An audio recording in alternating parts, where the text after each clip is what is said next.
हमारे साथ बातचीत करने के लिए समाजवादी पार्टी के सांसद आनंद भदौरिया जी।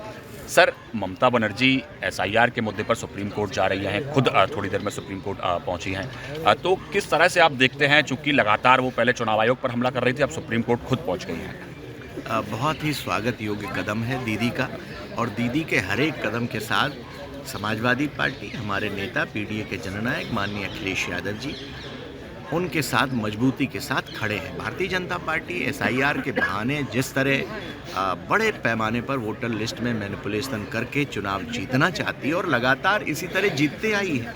पहली बार एसआईआर में चूँकि जनता चौकन्नी है, इसलिए ये गड़बड़ी नहीं कर पा रहे हैं। समाजवादी पीडीए प्रहरी चौकन्ने हैं, इसलिए गड़बड़ी नहीं कर पा रहे हैं।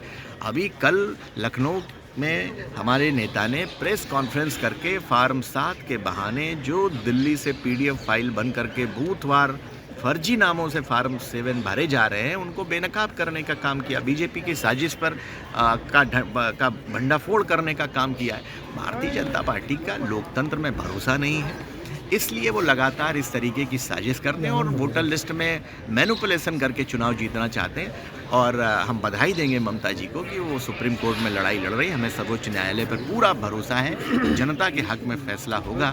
और दीदी को भी बधाई कि वो मजबूती से लड़ाई लड़े और हम लोगों को, जनता को न्याय दिलाने का काम करें। लेकिन सर, जिस तरह से पूरा मसला पहले बिहार के समय पर एसआईआर का मुद्दा सामने आया, सुप्रीम कोर्ट गए, सुप्रीम कोर्ट ने कहा कि आज तक एक भी व्यक्ति ऐसा नहीं आया है कि जिसने शिकायत की हो कि उसका वोट कट गया, जो बैलेट वोटर हो वो उसको वोट नहीं डालने दिया गया हो।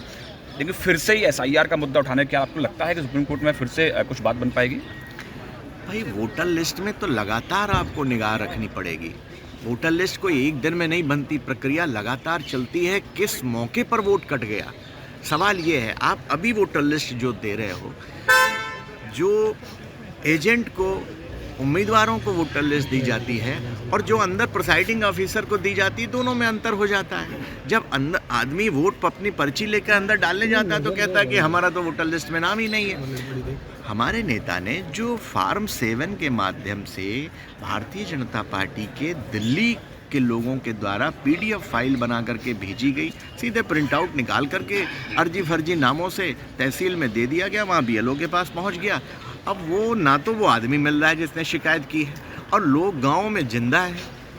लोग अभी उन्होंने एसआईआर फार्म भरा है, 2003 का अपना वेरिफिकेशन डॉक्यूमेंट्स लगाए हैं, पुरानी सूची में उनका नाम था, अब उनका नाम काटने के लिए, और बड़े पैमाने पर केवल समाजवादी समर्थक वोट है, उनका नाम कटवाने के लिए कौन भरवा रहा है फार्म 7?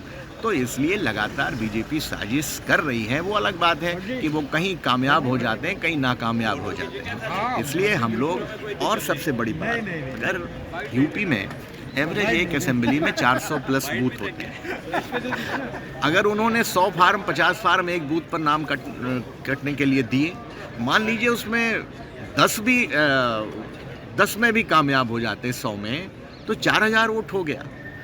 4000, और उत्तर प्रदेश में जब रिजल्ट आप देखोगे तो 4000 के अंतर से सरकारें बन बिगड़ जाएंगी, 100 सीटों का फर्क पड़ जाएगा। तो इसलिए बीजेपी प्रयास लगातार कर रही है, लेकिन हम बधाई देंगे अपने पीडीए प्रहरियों को और कहेंगे कि लगातार आप नज़र बनाए रखें, बीजेपी कोई गड़बड़ी न कर पाए। धन्यवाद हमसे बात करने के लिए। पवन गौड़, एबीपी न्यूज़, दिल्ली।